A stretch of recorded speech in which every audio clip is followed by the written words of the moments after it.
E aí galera, dando continuidade então à gestão de pessoas, a gente vai ver agora os conceitos então de clima e cultura organizacional. Clima organizacional é a percepção coletiva das pessoas, de todos os funcionários, acerca daquilo que ocorre dentro da empresa. Você só não pode esquecer disso, que clima é a percepção coletiva. Como assim? Por exemplo, vamos supor que você foi convidado para ir até uma festa, e você é convidado do convidado, né? Não conhece ninguém. E aí, de repente, você entra na festa e percebe, o clima não está legal. O que você quis dizer sobre isso? Que você não gostou da música, que você não gostou, sei lá, dos salgadinhos que estão sendo servidos, ou das pessoas que estão ali presentes, por alguma razão. Então, essa percepção de clima é a nossa percepção sobre o ambiente. Beleza. Só que dentro das organizações, clima organizacional não é uma percepção individual, ela é coletiva. Então, por exemplo, se você está insatisfeito com alguma coisa acerca do seu trabalho, isso não afeta o clima. Agora, se você, com a sua insatisfação, consegue fazer com que outras pessoas fiquem insatisfeitas também, aí o clima está afetado. Então, olha só, o que acontece? A gente tem por definição, então, segundo o próprio Cavenato e outros autores, que o clima organizacional é a percepção coletiva, né, que as pessoas têm sobre a empresa, sobre a organização, através da experimentação de práticas, políticas, estrutura, processos, né, e qualquer outro sistema que gere uma consequente reação, né, a essa percepção. O clima pode ser, então, ou positivo ou negativo. Claro que o RH ele tem que ficar muito atento para que, se o clima for negativo, tentar transformar isso em algo positivo, ou pelo menos neutro. Porque num clima negativo, já que é coletivo, né, as pessoas podem, de repente, se rebelarem, motivarem aí uma greve, um motim, uma rebelião, enfim. E com um clima positivo é muito mais fácil para as empresas até adotarem seus próprios sistemas de mudanças. Já que todo mundo tem aversão à mudança, num clima positivo as mudanças seriam bem melhor implementadas. Quais são os fatores, então, de acordo aí com o material que vocês têm em mãos, que afetam o clima organizacional? O trabalho em si é um deles. O fato de você não gostar do seu trabalho pode fazer com que você, ao comentar com outro colega, e falar assim, nossa, cara, esse nosso trabalho é uma porcaria. Aí outro colega, rapaz, tem 50 anos que eu trabalho na empresa, não tinha parado para pensar nisso, mas é uma porcaria mesmo? Pronto, clima afetado, né? E aí, nesse caso, claro, negativamente. Integração setorial e interpessoal é outro fator que afeta o clima, muito. Trabalhar numa organização em que as pessoas não se comunicam realmente afeta o clima, num sentido negativo, porque a gente precisa da ajuda dessas outras pessoas. E ao comentar isso com outros colegas, talvez você motive os outros colegas a também acharem aquele aspecto negativo. Outro fator que afeta o clima seria a questão do salário, né? De repente você está muito feliz com o salário que você tem, mas você descobre que um colega ganha um pouquinho mais, na mesma função. Aí você comenta, rapaz, você sabia que o Zé ganha mais do que a gente? Aí outro, rapaz, não sabia não. Ó, pronto, clima afetado negativamente. Estilo gerencial, né? Como o gerente conduz as relações também pode afetar o clima. Se for um gerente muito chato, a empresa pode ser maravilhosa, que você vai contaminar as outras pessoas falando sobre o seu gerente. Comunicação, né? Trabalhar numa empresa onde você é o último a saber das coisas, é outro fator que afeta o clima também, porque você pode comentar com outros colegas que percebem que eles também são os últimos a saberem das coisas. Desenvolvimento profissional, né? Trabalhar numa empresa que a gente percebe que não tem espaço para crescer, não tem como se desenvolver. De repente algumas pessoas nem tinham percebido isso e pelo teu comentário negativo elas começam a perceber. Imagem da empresa, né? Trabalhar numa empresa que fabrica armas, cigarros, bebidas alcoólicas ou envolvida em grandes escândalos também pode afetar negativamente o clima, e aí é generalizado mesmo, né? Processo decisório, trabalhar numa empresa onde você não tem autonomia para decidir nada, onde não rola o tal do empowerment, né? O empoderamento, também afeta o clima. Assim como o plano de benefícios, trabalhar numa organização que tem bons benefícios, mas uma empresa concorrente ou parecida tem benefícios melhores. Pronto, clima afetado. Né? Condições físicas do trabalho, como num exemplo que vocês vão perceber agora voltando para a sala de aula, né, onde eu citei e expliquei sobre a reforma de um andar, enfim, a insatisfação que alguns trabalhadores tiveram numa consultoria que eu prestei e usei como exemplo aqui para ilustrar a aula. Como tudo aí, geralmente eu cito exemplos para vocês lembrarem na hora da prova. E essa é a grande vantagem de ser administrador por amor, sabe, por profissão, não apenas professor de administração, mas de poder trazer esses exemplos todos para vocês porque se vocês não lembrarem da parte teórica, mas lembrarem dos exemplos, né, tá perfeito. Trabalho em equipe, né, outro fator que afeta bastante o clima, positivo ou negativamente. Claro, negativamente esse trabalho em equipe não acontece. E além de vários elementos que vocês vão perceber a partir de agora no retorno à sala de aula, a cultura organizacional é outro fator que afeta o clima também. A cultura, vocês vão ver daqui a pouco, na explicação mais detalhada, que não é o oposto do clima. Clima e cultura são dois conceitos distintos, não são sinônimos nem antônimos. Cultura organizacional é o jeito de ser da empresa, colocado pela cúpula. E aí as pessoas precisam incorporar aquele jeito de ser da empresa, como eu já vou explicar daqui a pouquinho, os níveis de cultura e os seus conceitos. Beleza, galera? Vamos voltar para a sala de aula agora, então, onde vocês vão acompanhar aí a explicação e exemplos mais detalhados que eu dei desses fatores todos que afetam o clima. Beleza? Tamo junto, galera. Simbora. Óbvio que assim, gestores geralmente têm benefícios que o subordinado não tem. Mas geralmente a gente entende que gestores são gestores e têm benefícios diferentes. Olha que engraçado é o ser humano. Geralmente há uma afetação negativa de clima organizacional com benefícios quando a gente descobre que os benefícios da empresa concorrente são melhores e não da própria empresa. Porque, como eu falei, da própria empresa, geralmente pessoas do mesmo nível têm os mesmos benefícios. Ou empresas concorrentes ou análogas. Vou dar um exemplo disso, na realidade, de serviço público em Brasília. Eu tive a oportunidade de fazer, em 2010, 2011, o concurso da SEB e passei. Passei, como eu já falei para vocês, passei bem colocado, dentro do número de vaga. E eu fui para a reunião da apresentação da SEB, que era para a gente entregar os documentos e tudo mais. E a SEB tinha, na época, um salário fixo horrível para nível superior. R$ 2.500 para administrador, muito pouco. Só que o ticket restaurante era de R$ 1.300, salvo engano, na época. Isso em 2011. Porra, um baita de um ticket.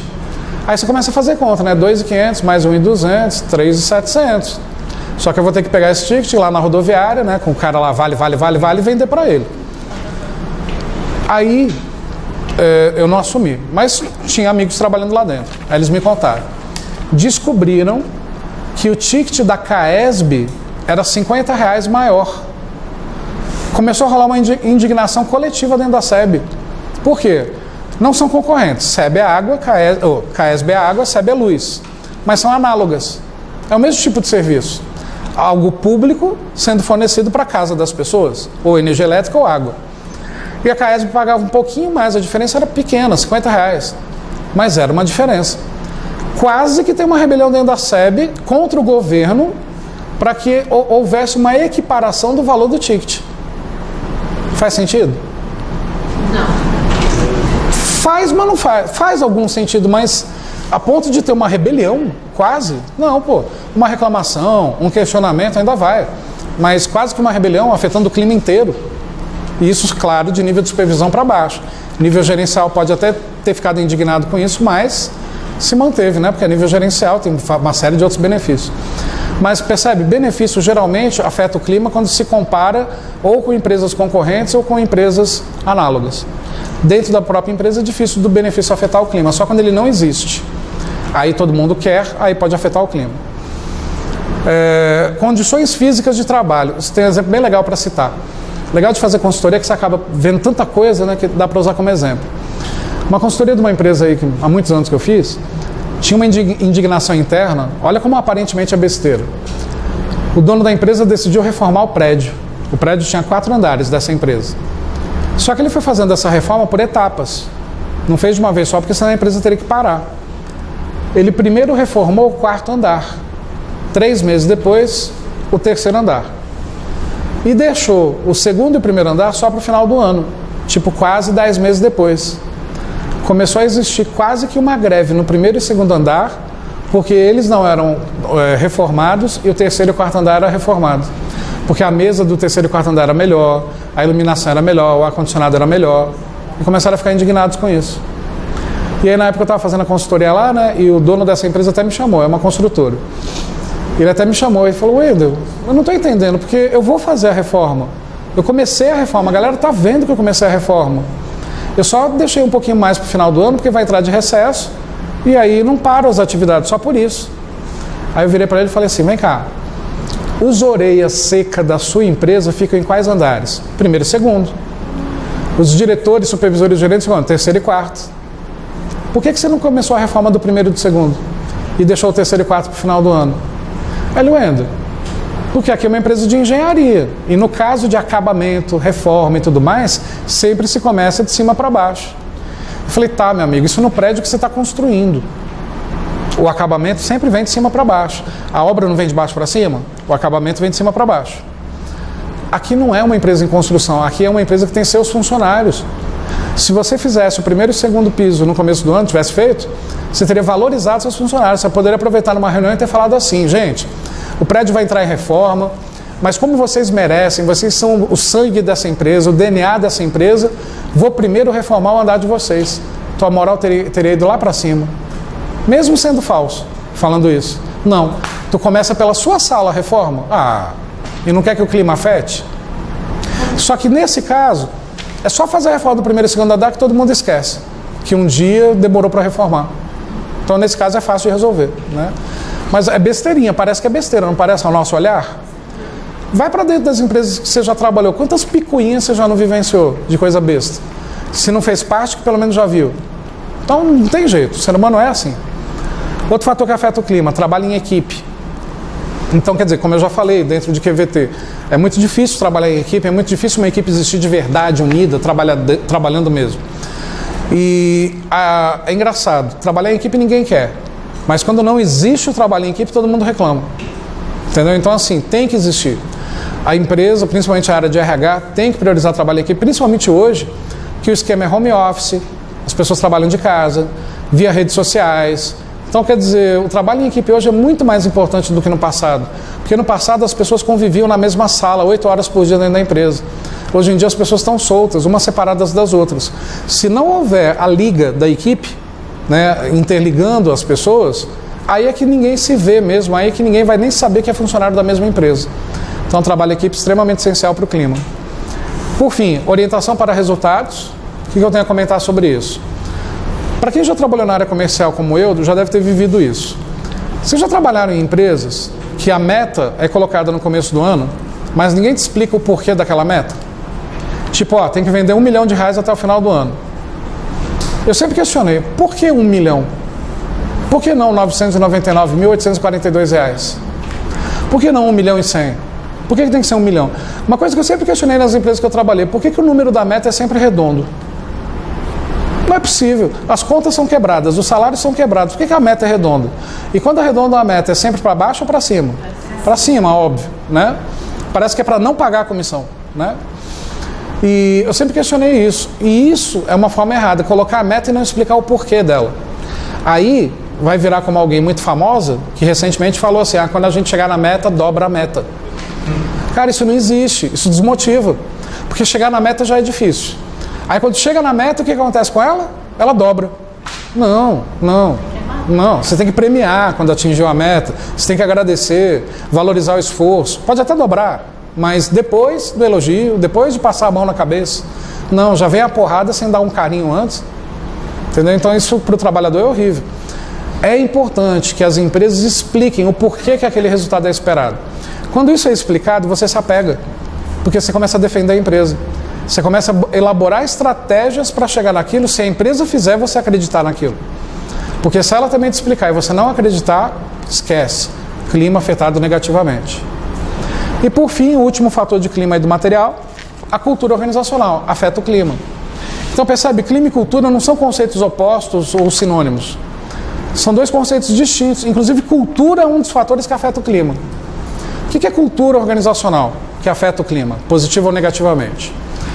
O clima, como a gente acabou de ver, é a percepção coletiva que os funcionários têm acerca de algo da empresa, para o bem ou para o mal. Cultura. Cultura é o jeito de ser da empresa. Com palavras simples, se quiserem copiar, é o jeito de ser da empresa, colocado pela cúpula. Jeito de ser colocado pela cúpula.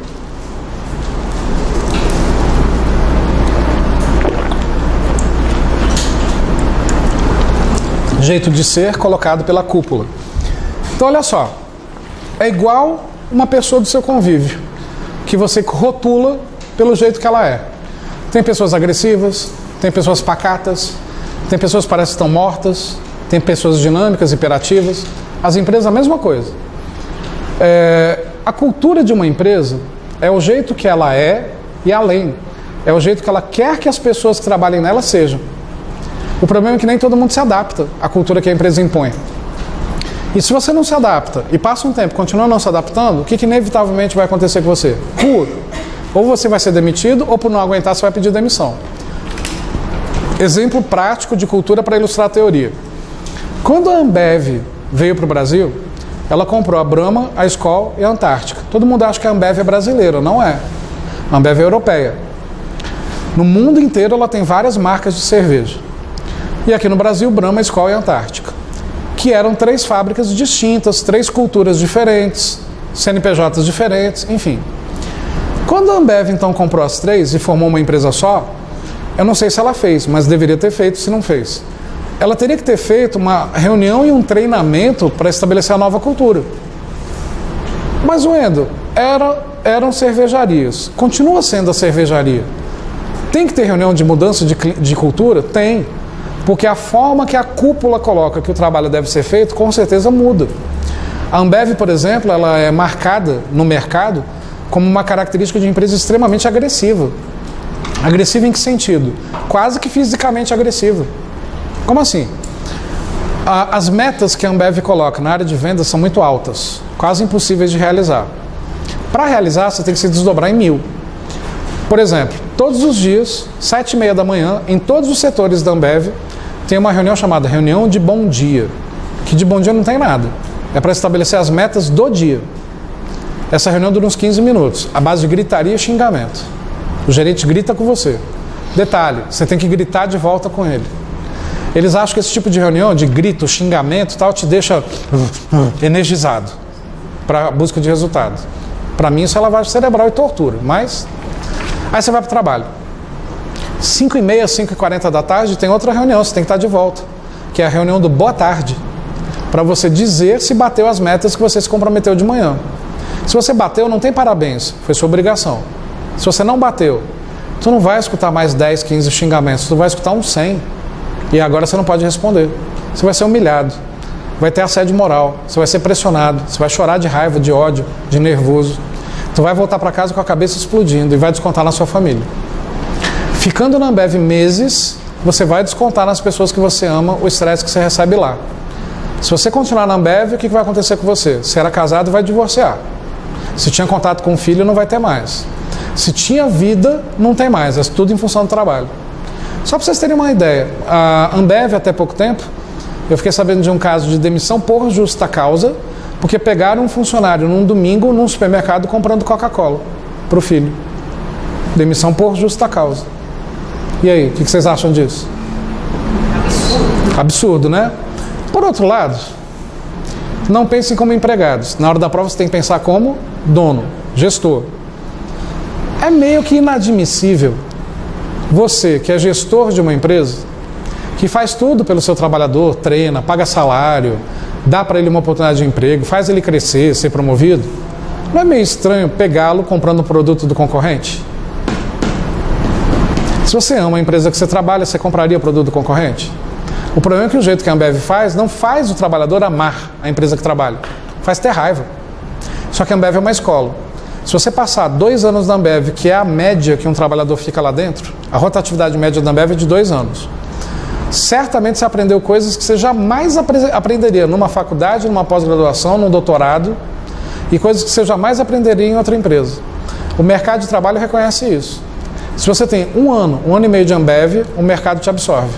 A telefonia te absorve, a indústria farmacêutica te absorve, vários segmentos querem profissionais que já passaram pela Ambev. Por qual razão? Aguentam o quê? Pressão. São pessoas que trabalham sob pressão. E como a pressão dessas empresas é menor, então essa pessoa se adaptaria muito rapidamente, tendo uma pressão menor do que tinha na Ambev. Então, quer dizer, eu não sei se ocorreu uma reunião, uma palestra, treinamento para essa mudança de cultura. Mas a cultura da Ambev é essa. O cara chegar em cada cliente e vender o triplo do que o cliente precisa. e jogar na cara do cliente que se não comprar vai arrancar aquela mesa que deu de brinde, vai arrancar o guarda-sol, vai pegar o dinheiro de volta da bonificação, da inauguração, vai arrancar os freezers e esse cara vai ter que comprar tudo isso do próprio bolso. O que ele acaba fazendo? Compra a quantidade que está sendo exigido. Venda casada, normal em empresas como a Ambev. Eu estou citando a Ambev porque eu já estive lá dentro vendo as coisas, mas é só a Ambev que é assim? A maioria das empresas do varejo são assim. Ambev, Coca-Cola, Nestlé, Que Bom, enfim, a maioria é desse mesmo nível. Não tão agressivo, mas agressivo também. Isso é cultura. Só que aí vem cá, vocês acham que essa cultura, assim que você vai trabalhar na Ambev, alguém vai te chamar para sentar e conversar com você sobre como são as coisas? Não. Você acha que você vai receber um manual, uma cartilha explicando como isso funciona? Não. Como é que a gente percebe a cultura de uma empresa? Vivenciando. Então a cultura ela é repassada como? Ela é repassada por meio, por exemplo, de cerimônias, hábitos, tradições, rituais da empresa, histórias que a empresa conta. E aí você vai pegando qual cultura é. Então, por exemplo, um exemplo de ritual. Numa outra empresa que eu trabalhei, numa fábrica de produtos de limpeza, na primeira semana de treinamento, todo mundo que encontrava com a gente, que já era velho de empresa, perguntava: ah, vocês são os novatos, né? Estão em treinamento, pô, bem-vindo e tal. Já passaram pelo teste da enceradeira? O que é o teste da enceradeira? Ah, não passaram ainda não? E ia embora. Dava risada e não explicava. Isso foi aumentando a nossa curiosidade. Aí vem o presidente da empresa, se apresenta, tal. Vocês já passaram pelo teste da enceradeira? Não, ainda não. E ia embora. Aí vinha o faxineiro limpando a sala que a gente estava em treinamento. E aí, gente, beleza? Já passaram pelo teste da enceradeira? Não? E ia embora. Cara, isso ia aumentando a curiosidade. Que diacho é o teste da enceradeira? No último dia de treinamento, pegam cada um de nós separado para o teste da enceradeira. O que é o teste da enceradeira? Como é uma fábrica de produto de limpeza, todos os novatos passam por isso. Na sexta-feira, a cultura da empresa já estabeleceu o seguinte, é um ritual da empresa já. A fábrica para, mais cedo, 4 da tarde, montam tipo um octógono no meio do chão de fábrica, e aí alguém do RH te pega, te leva para o meio desse octógono. Na arquibancada, todos os funcionários da fábrica, 200 peões de fábrica. O chão no meio propositalmente sujo. E uma enceradeira industrial no meio do ringue ali. Desce um telão e mostra alguém pilotando uma enceradeira industrial. O telão sobe e o RH te anuncia como se você fosse um lutador de boxe.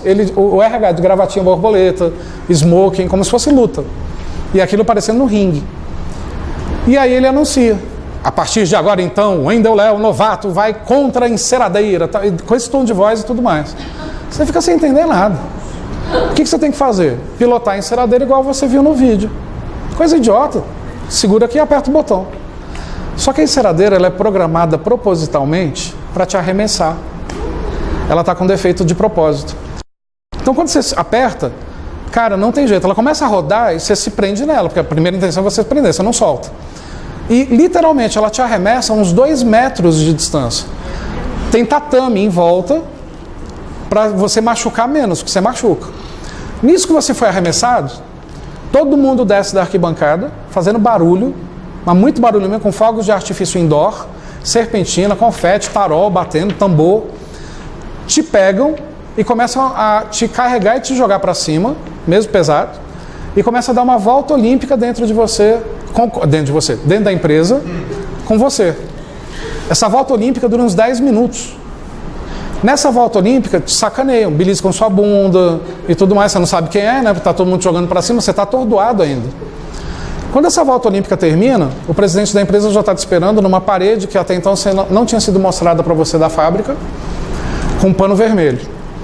Ele tira o pano vermelho, tem todas as fotos de todos os funcionários sendo arremessados pelo teste da enceradeira. E a última foto é a sua já. Por isso que a volta dura 10 minutos. Alguém já fotografa, já revelam, já emolduram, tudo em 10 minutos. E já põe na parede. Aí o presidente faz um discurso dizendo que a partir de agora você é funcionário dessa empresa. Batizado. Exatamente. É o que eu ia falar agora. É o evento de batismo, ritual de batismo. Idiota, né? Não. Não é. O que está inserido dentro desse ritual? espírito de equipe, que tem a foto de todos os funcionários. E não é todos os funcionários de hoje, não. Tem a foto de todos os funcionários desde os anos 50, quando essa empresa foi fundada. Desde os anos 50 tem o ritual do teste da enceradeira. E aí você vê, o próprio presidente da empresa tem uma foto dele sendo arremessado, o office boy, o faxineiro, o gerente regional, independente de nível. Demora um pouco, mas cai a ficha. Você começa a interpretar, essa empresa é uma família. Não tem diferença de nível quando é para testar um produto para um cliente. Todo mundo é igual quando a busca é pelo resultado. Você começa a se apaixonar pela empresa. Isso é um exemplo de como a cultura é repassada, nesse caso por um ritual. Uma palestra com alguém contando uma história de um funcionário antigo que alcançou um resultado inimaginável. Outro exemplo de passar cultura. Então, o que é cultura? O jeito de ser da empresa que vai ser repassada para os funcionários, que pode até ser repassada diretamente. Pode até ser repassada numa placa enorme na portaria da empresa, tendo ali a visão e a missão da empresa. Visão e missão de uma empresa eu já repasso na sua cultura. Mas você concorda que visão e missão é capítulo de planejamento estratégico, e planejamento estratégico também é focado em cliente? Visão e missão não retrata 100% a cultura, mas retrata um pouco, de forma explícita.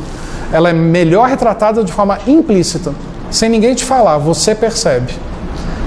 A cultura é para funcionários e clientes ou só para funcionários? Só para funcionários, não é para clientes. Cultura é algo interno. Isso é cultura organizacional.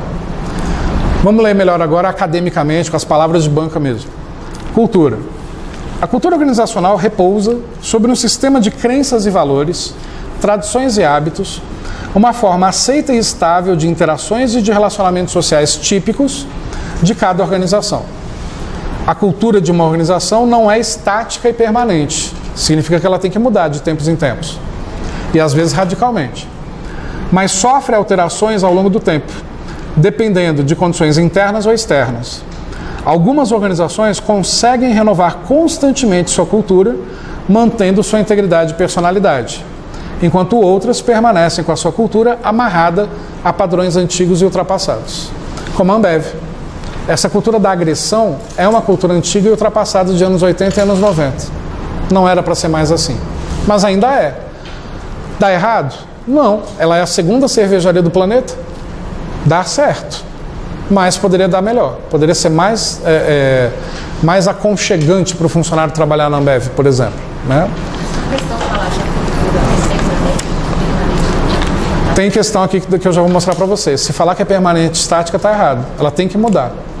Agora, olha como é diferente a teoria da prática. Uma empresa pode manter a cultura estática e permanente? Se ela quiser, pode. Em teoria, deve ser? Em teoria, não. E você tem que tomar cuidado na prova com isso. Você está estudando aqui com a pergunta que você fez, que é perfeita. Então, uma cultura não pode ser nem permanente nem estática. Não pode. Aí, olha a questão de prova. Em uma determinada organização que permanece até hoje com uma cultura estática e permanente, aí aconteceu tal coisa, vem uma historinha, me perguntando se está certo ou que está errado. Se aquela historinha estiver certa e fizer sentido, a questão está correta. Por quê? Embora em teoria não é estática e permanente, se a empresa quiser, será estática e permanente. Você tem que analisar se a questão é teórica ou prática. Entendeu? Diga. Eu posso fazer análise do funcionamento, se funciona aquela cultura? Se na questão tiver... Para uma questão ou para uma redação? Para, sei lá. Fazer uma análise se aquilo funciona ou não. Se na questão A questão... isso funciona. A questão você vai se limitar a responder o que a questão pergunta. Não vá além, nunca. Isso não é só em gestão de pessoas, em nenhuma matéria, nem de direito. Não vá além do que o enunciado pede. Em redações, se couber, você poderia fazer uma análise crítica disso. Você não está criticando o governo? Porque é o que eu falei na aula da manhã. Qualquer redação que você critique o governo, o que o governo anda fazendo, você está fora da redação. Porque quem está fazendo o concurso não é o governo? Tu vai criticar o teu patrão? Agora, numa questão que não fala de governo, você pode ser crítico, sem nenhum problema. Desde que sua crítica tenha uma fundamentação teórica relevante para a redação. E depende muito do que a redação pede também. Se a redação pede para você pontuar determinadas características, não cabe a crítica. Se a redação pede para você explanar acerca de um assunto, por exemplo, faça uma dissertação sobre a evolução da administração pública no Brasil. Cabe opinião crítica. Explique os modelos de evolução pública que ocorreram no país. Não cabe a crítica. Só está pedindo para você explicar os modelos. Entendeu? Então depende muito. Agora, questão teórica assim de marcar X ali, não. Não, só fica no que o enunciado pede. Beleza? Outra coisa que cai muito são os níveis de cultura. O que vem a ser isso? Imagina uma piscina. A superfície é um nível que todo mundo percebe. Bate o olho e você sabe onde está a superfície. Se está cheia ou não a piscina. É o primeiro nível. O que seria o segundo nível da piscina? O meio. Que você não percebe de longe aonde está o meio, qual é a exata profundidade. Mas quando você chega mais perto, você percebe. O terceiro nível da piscina é a exata profundidade. Que dependendo da piscina, você vai ter que entrar para perceber qual é a real profundidade dela. Você concorda que com a água, a gente não vê exatamente a real profundidade? Só tem noção quando entra. Por que eu fiz essa analogia que aparentemente é idiota? O que é o primeiro nível de cultura? É aquela forma que todo mundo percebe, de cara, equivalente ao primeiro nível da piscina. O que é o segundo nível de cultura? Eu não percebo de cara, mas não demora muito para eu perceber qual é a da empresa. O que é o terceiro nível de cultura? Que é o mais oculto, é o mais profundo. Ninguém percebe logo de cara e demora muito tempo para perceber, se é que vai perceber. Tem gente que fica a vida inteira naquela empresa e não percebeu a cultura dela até hoje. Provavelmente porque ela foi repassada pelo terceiro nível. Então, entende essa coisa de nível primeiro, antes de eu falar o nome dos níveis? Primeiro nível eu percebo logo de cara. Segundo nível demora um pouquinho, mas percebo rápido. Terceiro nível demora muito para perceber a cultura da empresa. Exemplos de primeiro nível. Se você, por exemplo, um dia for trabalhar... Não, deixa eu citar um outro exemplo. Numa determinada empresa comercial, colocaram um busto de um funcionário que trabalhou na área de vendas nos anos 70. O cara já até morreu. E tem uma placa escrito: este funcionário fulano de tal trabalhou na empresa dos anos de 78 a 81 e foi o melhor resultado em vendas da empresa até hoje. Parabéns, fulano de tal. Quando você vê essa placa com esse busto, que você vai ler a placa, qual é a primeira coisa que vai passar na sua cabeça? Se você também está entrando na área de vendas. Quero ultrapassar o resultado desse cara. Quero ser um busto um dia. Porque concorda que nós, pessoas normais, dificilmente teremos um monumento em praça pública em nossa homenagem? Uma forma de nos eternizarmos. Parece besteira, mas quem trabalha com vendas tem essa coisa do ego inflado. De querer ser destaque, de querer que os outros percebam que ele é bom no que faz e tudo mais. Você já sacou a cultura da empresa só com isso. Qual é a cultura dessa empresa? Valorizar bons resultados. Tornar público quem arrebenta, positivamente. Primeiro nível. Qual é o nome do primeiro nível? Artefatos. Não é que o primeiro nível seja colocado sempre por um objeto, como foi o exemplo que eu coloquei aqui. Mas é porque a cultura é tão nítida como se fosse um objeto. Por isso que se chama artefatos do primeiro nível de cultura. Segundo nível de cultura, o exemplo do teste da enceradeira. Você não pega logo de cara qual é o objetivo do teste da enceradeira e qual é a da empresa. Você está atordoado com o arremesso que você tomou. Você está de saco cheio até da curiosidade da semana inteira, todo mundo perguntando o teste da enceradeira. Mas depois que o presidente faz aquela cerimônia de mostrar a foto, te entregar um certificado e falar parabéns, você é presidente da empresa, a partir daí sua ficha cai. Esse é o segundo nível de cultura. Você não percebe logo de cara, mas não demora muito tempo. Qual é o nome desse segundo nível? Valores compartilhados. Olha o nome, valores. Valores são ideias compartilhadas. Uma ideia isolada você interpreta do seu jeito. Quando ela é compartilhada, você começa a entender o que realmente aquela ideia é. Só que você não percebe logo de cara. Valores. Terceiro nível de cultura. Ele é tão oculto que tem gente que não percebe trabalhando há 10 anos na mesma empresa. Um exemplo. Se um dia vocês fizerem concurso para a Caixa Econômica e passarem, vocês vão perceber, no momento da posse, que está todo mundo de paletó e gravata, os homens. Não paletó, mas camisa social e gravata. E as mulheres, formal. E você percebe que esse é o vestuário da Caixa Econômica, de todo mundo lá dentro. Então como é que você vai se vestir no primeiro dia de trabalho? Desse jeito. Só que ninguém te avisa que na sexta-feira as pessoas podem ir mais à vontade. E você continua indo de gravata na sexta-feira. Você nem percebe, porque você está na primeira semana de trabalho, você está tão empolgado, está tão ainda preocupado em aprender, que você nem percebe que tem algo estranho com as pessoas, que é a roupa. Na segunda semana, de novo, todo mundo à vontade, você não. Aí você já começa a achar estranho algo no ambiente. Terceira ou quarta semana, aí você percebe, ué, ninguém está de gravata hoje. Você já afrouxa ou não. Quinta semana, você fica dentro do seu carro olhando para as pessoas, ué, está todo mundo sem gravata. Você tira e põe no bolso. Vai que eu tenho que pôr. Sexta semana, você já vai sem a gravata, já deixa no carro. Qualquer coisa você vai lá e pega. Sétima semana, você já percebe, ninguém vem de gravata na sexta-feira. Você começa a ir à vontade também, sem ninguém te falar nada. Isso é logo de cara que você percebe? Não. Com uma pequena repetição? Não. É com muita. Esse é o terceiro nível de cultura. A Caixa adota a cultura de algo chamado Casual Day, dia casual, que é uma cultura norte-americana. Nos Estados Unidos inteiro existe a cultura de na sexta-feira todo mundo já vai à vontade, porque os Estados Unidos inteiro vão para o bar quando acaba o horário de trabalho na sexta-feira. Ué, a Caixa Econômica então quer que os seus funcionários na sexta-feira vão para o boteco encher a cara? Não. Mas ela adota a questão do dia casual, que é uma cultura americana. Ninguém te explica, ninguém te fala nada. Olha o curioso. Se você continua indo de gravata, porque não percebeu, ninguém fala nada, que é para você continuar pagando mico. Se as pessoas perceberem que você já percebeu, mas você continua indo de gravata mesmo assim, as pessoas te isolam. Por quê? Por que esse cara está vindo de gravata se ele sabe que não é para vir? Daqui a pouco a gente perde esse benefício. Esse é o terceiro nível de cultura. É muito enraizado e é muito profundo e, consequentemente, muito difícil de mudar.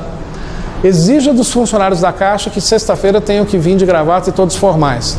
Você vai ter uma rebelião lá dentro. Questões sobre isso, então. Questão aí 34. As culturas organizacionais são baseadas em valores que são compartilhados pela maioria dos colaboradores e dos gerentes e fazem com que as normas norteiem o comportamento. Por quê? Esse é o ponto. É norma. Só que não é uma norma formal e escrita. É uma norma livre e consciente. Mas tá certo? Tá. É norma. Só que não é uma norma escrita. Correto. Pegadinha de interpretação, não é nem de conceito, tá vendo?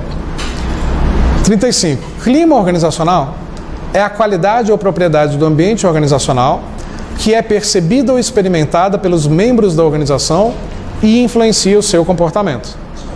Perfeito. Experimentada por todos, influencia o comportamento de todos. Né? Isso é o clima. 36. Clima organizacional é um fenômeno relacionado às percepções e interpretações comuns das dimensões das atividades, do ambiente e das políticas que caracterizam a organização. Esse enunciado não citou todos os aspectos que influenciam, mas generalizou em 3 grupos, que cabe praticamente todos que eu citei. Questão correta. 38. A cultura organizacional está presente de maneira explícita, por exemplo, na missão, nos objetivos e na visão declarados para a empresa. Não, você falou. Pulei? Deixa eu fazer uma pergunta para vocês, que eu sempre tive curiosidade e eu vou perguntar agora para vocês. Quando ocorre do professor pular, e geralmente a gente pula sem querer. Isso já ocorreu várias vezes comigo com vários professores. Primeira pergunta, por que vocês deixam a gente ler inteiro para depois falar que a gente pulou?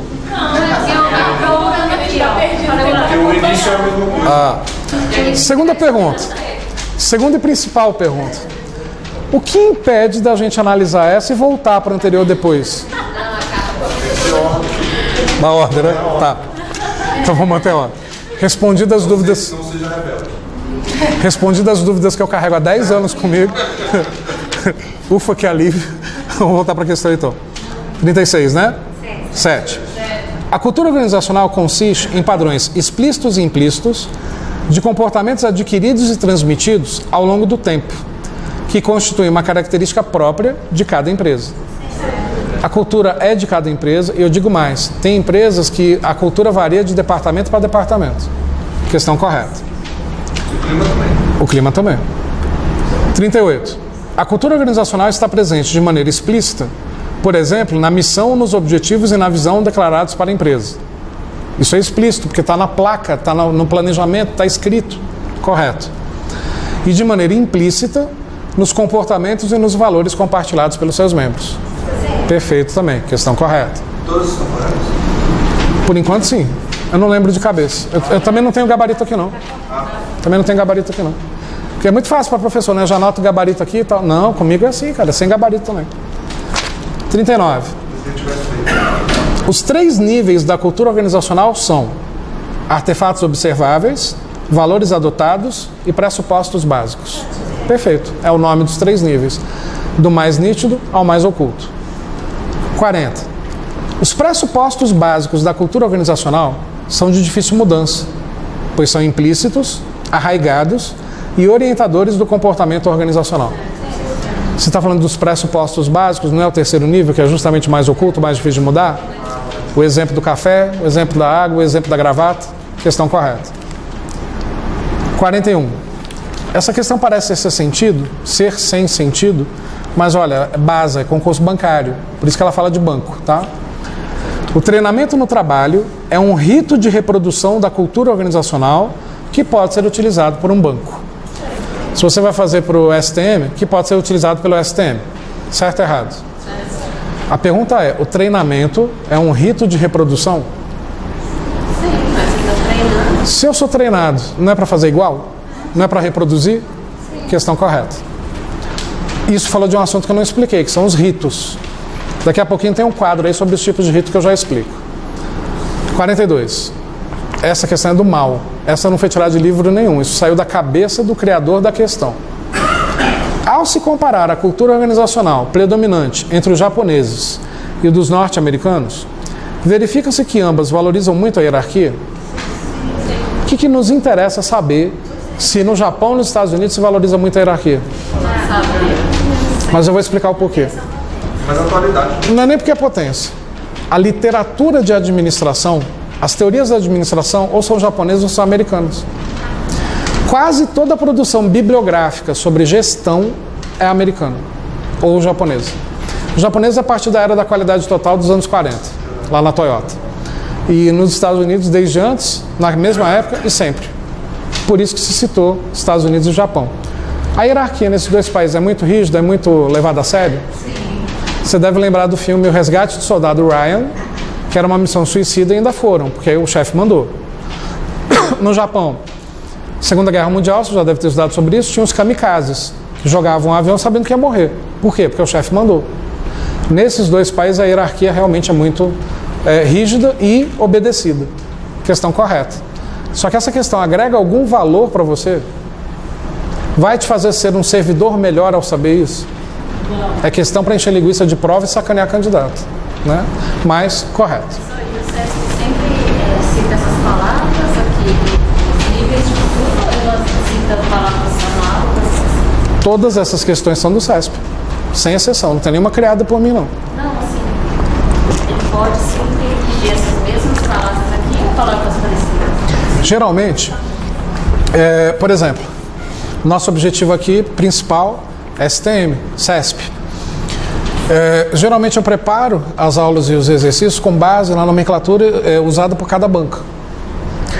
As aulas são iguais, mas os exemplos que eu cito mudam de uma banca para outra, por exemplo. Nesse caso, está com o jeito que o CESP mais prioriza, na explicação teórica e nos exemplos das questões. Isso impede de usar algum sinônimo? Não impede. Tirando as 6 funções de RH, que tem que ser aqueles 6 verbos, qualquer outro sinônimo que apareça, pode colocar correto, se mantiver a coerência do assunto. Continuando aí. Ritos da cultura. Quais são os rituais de cultura de uma empresa? Existe rito de passagem. O que é rito de passagem? Quer ver um bom exemplo de rito de passagem? Vocês assistiram o filme Tropa de Elite? O treinamento do Tropa de Elite é um rito de passagem. Você sai igual você entrou? Nunca. Então, quer dizer, empresas podem fazer certos rituais, principalmente de adaptação do novo trabalhador, ou então de mudança de cultura, alguma mudança mais radical que a empresa tenha necessidade, fazer por meio de rito de passagem, tipo treinamento de lavagem cerebral, onde você sai diferente do que você entrou. E esse treinamento, geralmente, todos seguem o mesmo padrão de ritual. Alguém te dá boas-vindas, cada um vai para o seu quarto, geralmente aluga um hotel fazenda, são tarefas lúdicas durante a semana no meio das palestras, Playmobil espalhado pela floresta, coisas de trabalho em equipe, de gincana, e que no final, se for bem feito, você vai sair de lá com mais amigos do que quando você entrou e entendendo melhor a empresa de uma forma mais humana, talvez. E um ajudando o outro. Rito de passagem. Quando muda de perfil. Né? Outro tipo de rito, de degradação. Demissão é um rito de degradação. Vocês já perceberam que toda demissão é igual? Você chega para trabalhar, não tem tanta demanda, que normalmente você tem. Você já acha estranho. Todo mundo olhando para você com cara de cachorro que caiu da mudança, cara de piedade. E não é assim. A pessoa que mais te odeia vem e conversa com você sorrindo. As pessoas que te amam e que gostam de você mal olham na sua cara, porque estão com dó. 10 da manhã teu chefe te chama na sala dele. Nunca te chamou. Ele senta para conversar, sorri, bate um papo informal, quebra o gelo e vem o mesmo lenga-lenga de sempre. Olha, a empresa está passando por uma crise, o mercado está complicado. No momento a gente vai ter que cortar algumas pessoas e infelizmente você é uma delas.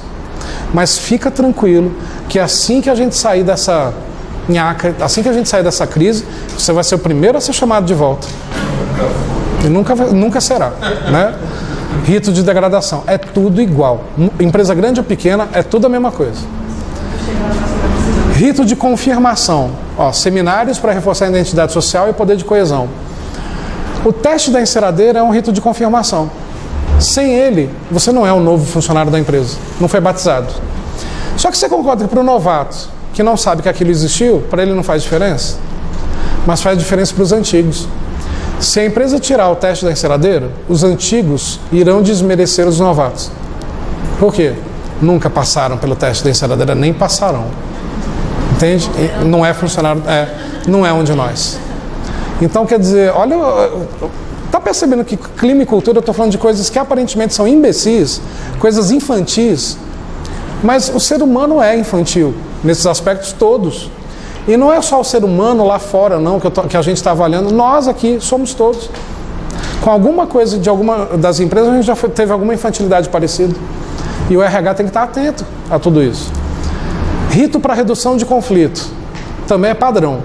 Eu não vou com a cara do meu colega de trabalho, ele não vai com a minha, existe um conflito, a gente está brigando, discutindo, se xingando. O que vai acontecer?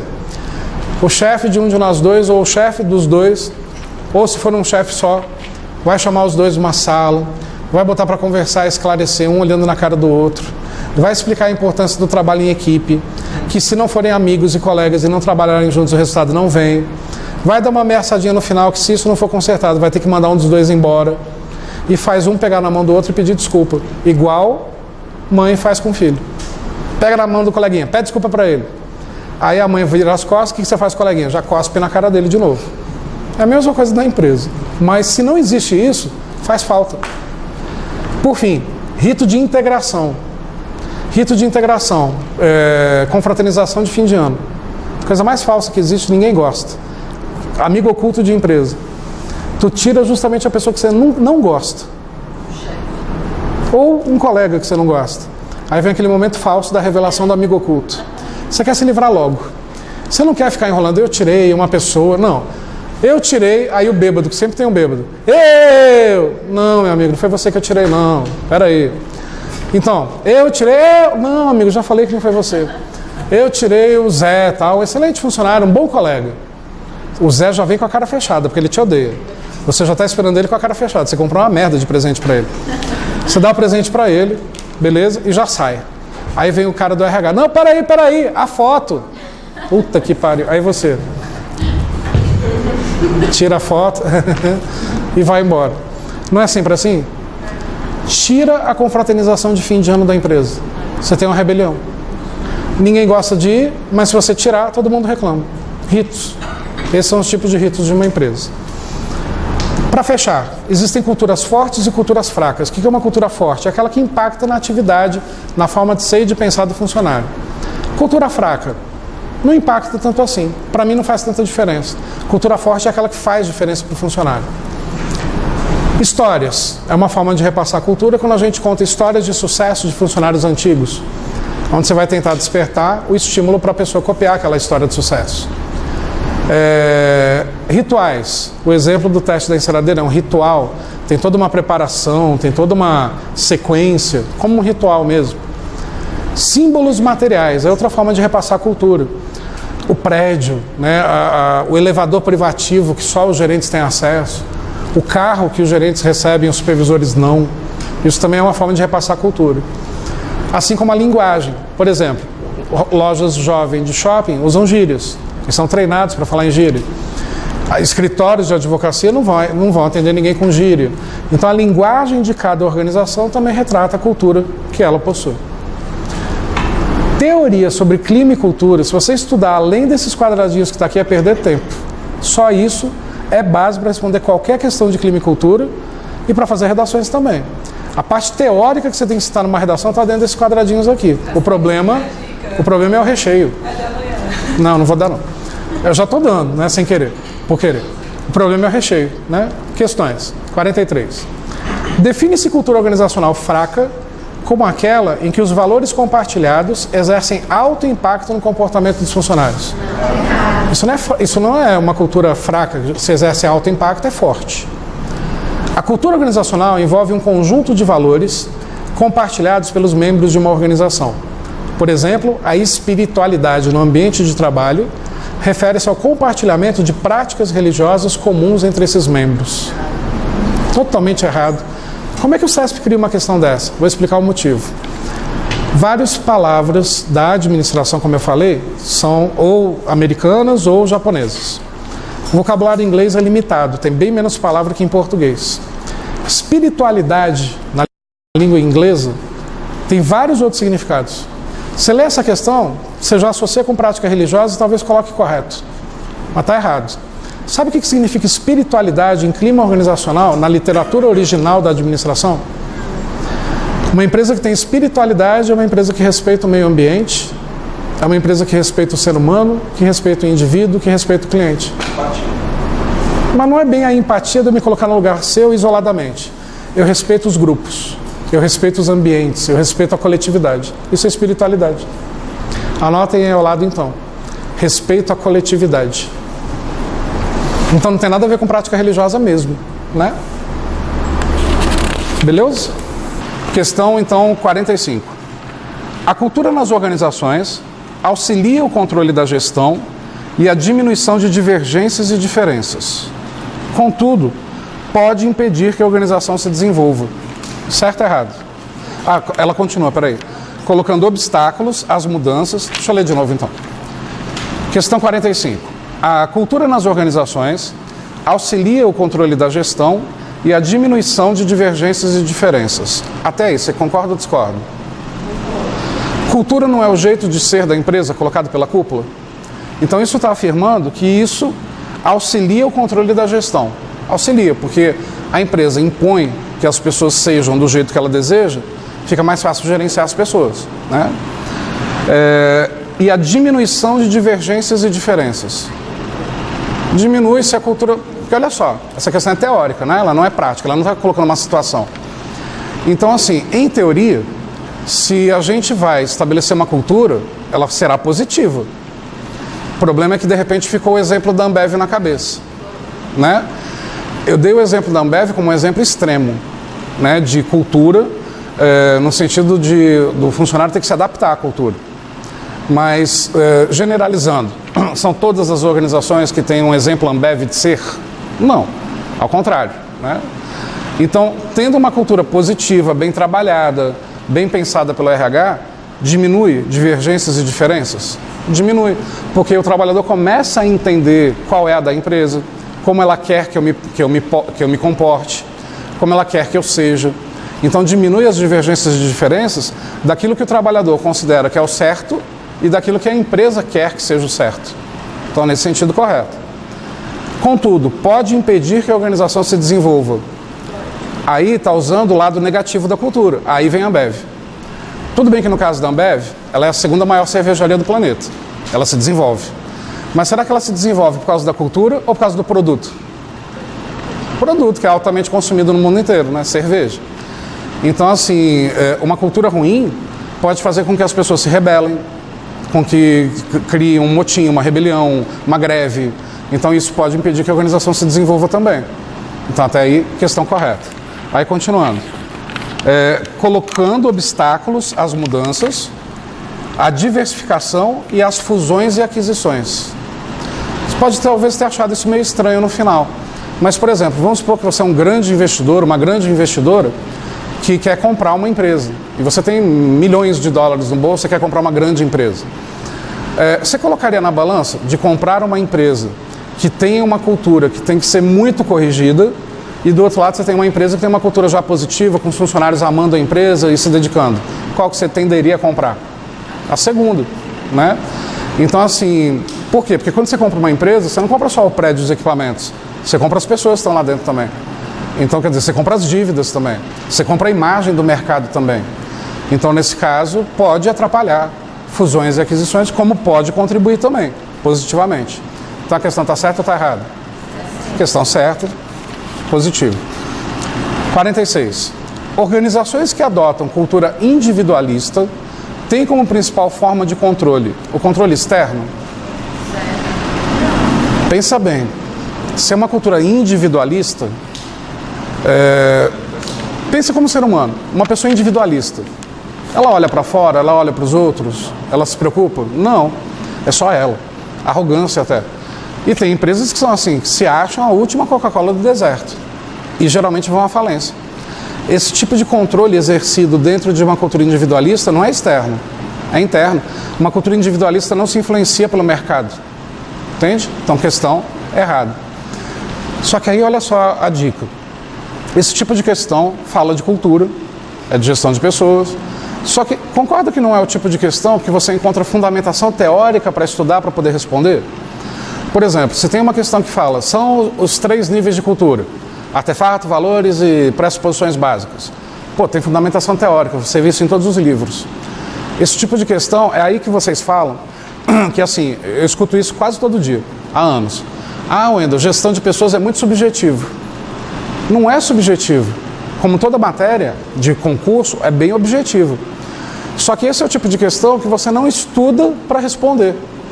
Esse é o tipo de questão que você tem que fazer o quê para conseguir responder? Ler. Mas ler o quê? Não é livro não, nem apostila. É ler notícias sobre empresa. Atualidades empresariais, né? Então, eu encho o saco com isso, mas se você criar o hábito, de vez ou outra, não precisa ser todo dia, igual estudo de concurso mesmo, de matéria de concurso. Mas assim, é descansar carregando pedra. Então, por exemplo, estou estudando, agora eu quero descansar. Vou folhear uma revista. Não vai pegar uma Capricho, uma Contigo, né, para folhear. Veja, que é totalmente... Não. Pega, por exemplo, revistas de administração. Você S.A., Pequenas Empresas, Grandes Negócios, cadernos de administração de jornais. Nada daquilo cai em prova, mas te amplia essa visão organizacional. Se a gente vive, coisa que eu vou detalhar bastante a partir da semana que vem, dentro de administração geral e pública. Se a gente vive um modelo gerencial de administração pública, é porque o Estado quer ser administrado como se fosse uma empresa. Então, o que o Estado quer? Pessoas que tenham visão gerencial, visão de gestão. Sendo que a maioria não é formada em administração e nunca foi gestor. Mas o Estado quer pessoas que tenham essa visão. Como é que você adquire essa visão da forma mais fácil e menos dolorida? Revistas, entrevistas, programas de televisão. Por exemplo, domingo, todo domingo, 6h30 da manhã, na Globo tem o programa Pequenas Empresas, Grandes Negócios.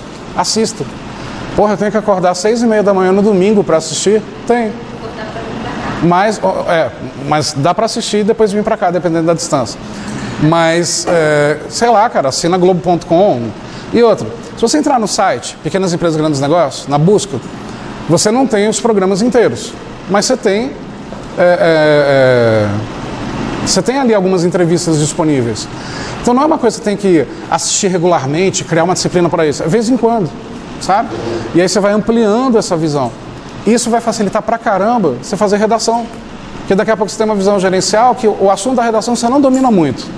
Só que você tem tanta linguiça, tanto vocabulário para encher, que você consegue criar um texto coerente sem domínio do assunto. Mas não é que você não tem domínio, você adquiriu o domínio, só que você não sentiu que adquiriu, entendeu? Então, não tem outra forma, é hábito. Se você não criar o hábito, aí você vai falar assim, mas antes você está falando como se só existisse a administração no edital, como se não tivesse outra matéria. Concordo, eu estou falando mais ou menos como se só existisse a administração mesmo, porque de 120 questões do CESP, 40 serão de administração. Então, quer dizer, umas 20 de direito. E o resto, português, raciocínio lógico, arquivologia, as matérias que são as básicas que você já deveria saber. Então, quer dizer, o que vai garantir sua vaga é a administração.